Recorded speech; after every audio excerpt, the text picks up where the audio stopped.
Pessoal, então vamos começar aqui a abordar o assunto de linha de vida do ponto de vista matemático e físico, certo?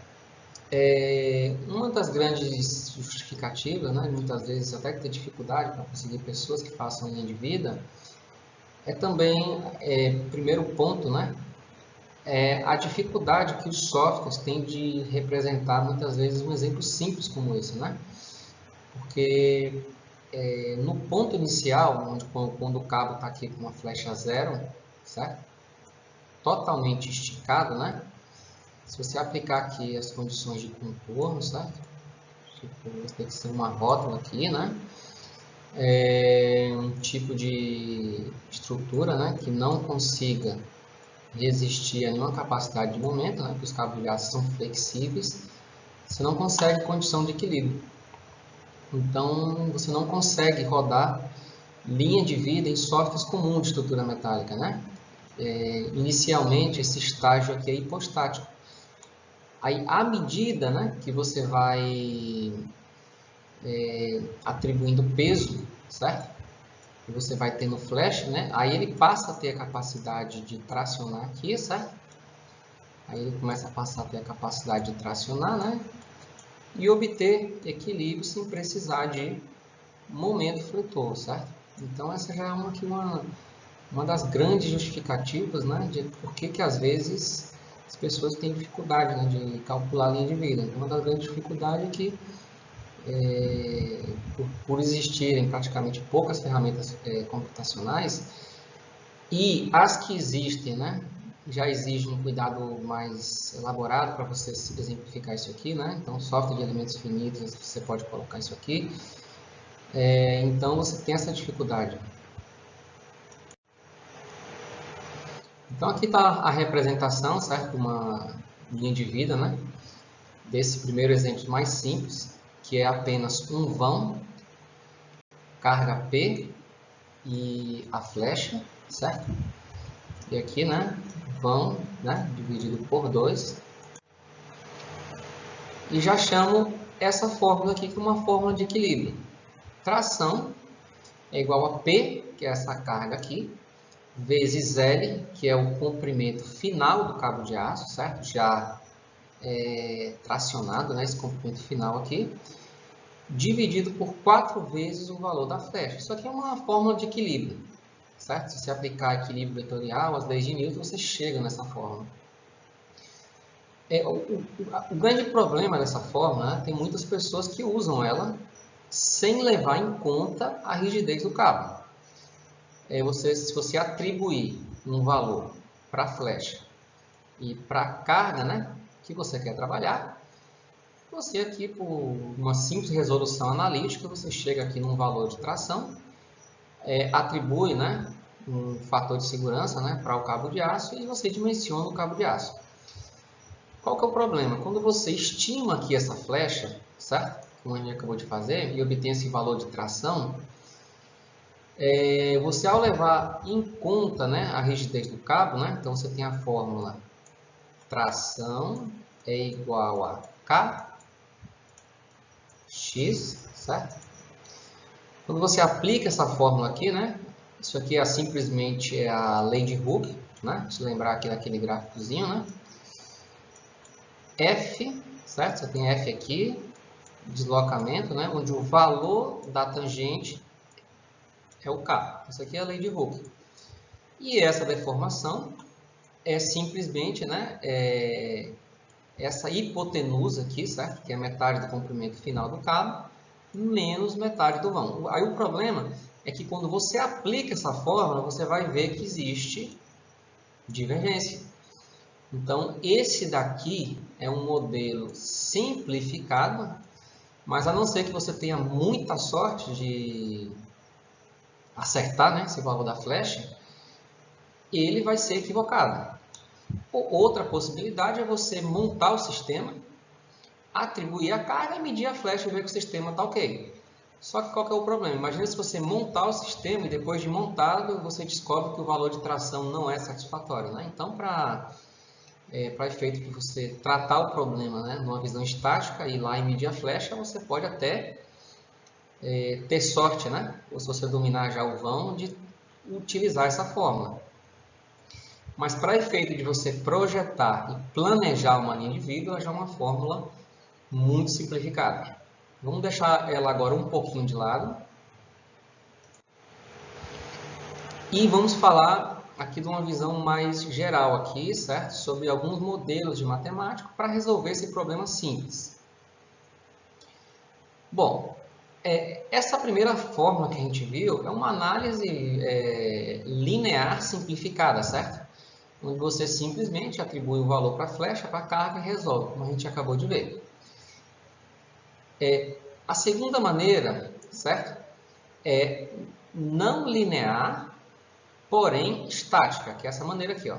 Não linear, porém estática. Então, você vai achar a flecha, né? Que vai satisfazer tanto essa equação de equilíbrio e, além disso, a tração vai ter que satisfazer a fórmula K vezes X, certo? Eu desenho bastante com o mouse, me desculpa a letra, mas acho que vai dando para entender. K vezes X. E aí você também tem, né? Depois que você sai de apenas um vão, que é esse exemplo aqui, certo? Que é apenas um vão, né? Que é a carga.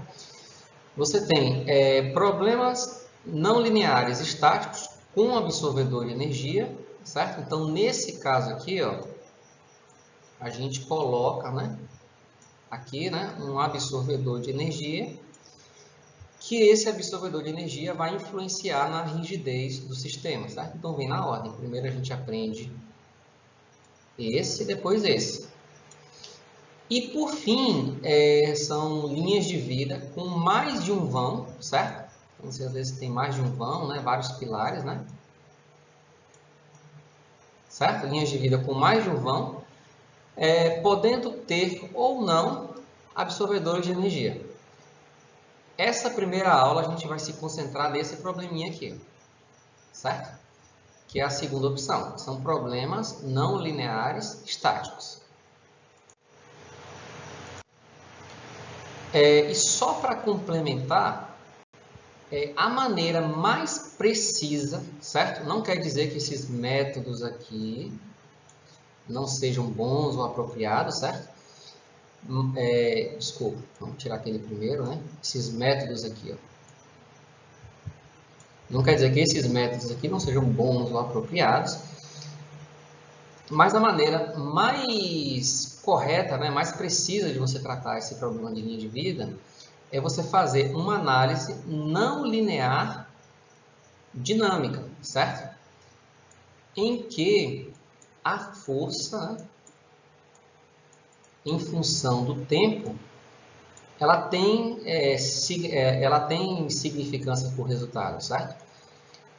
Então, por exemplo, por mais às vezes que você queira cercar o problema, certo? Você pode, para uma dessas três opções aqui, ó, você pode estimar uma carga 600 kgf, certo?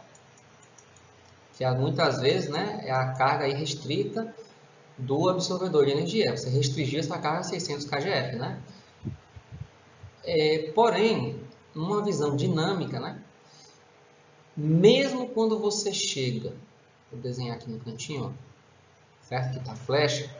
Mesmo quando você chega nesses 600 kgf, as forças iniciais, né, a depender da análise, podem continuar existindo, certo? Que é a inércia, a velocidade do corpo, né? E você pode continuar tendo deslocamento, certo? Então, aí o teu resultado por aqui, né, ele é impreciso, certo? E também, a gente pode, até por uma análise não linear dinâmica, verificar que talvez essa análise de 600 kgf ela possa estar, inclusive, exagerada, né? Às vezes, uma análise não linear dinâmica, já vão entrar fatores como fator de queda, uma série de coisas. Aí você verifica, né? Por exemplo, que o teu problema pode estar na faixa dos 250 kgf, por exemplo, né? Estou dando um exemplo aqui, certo?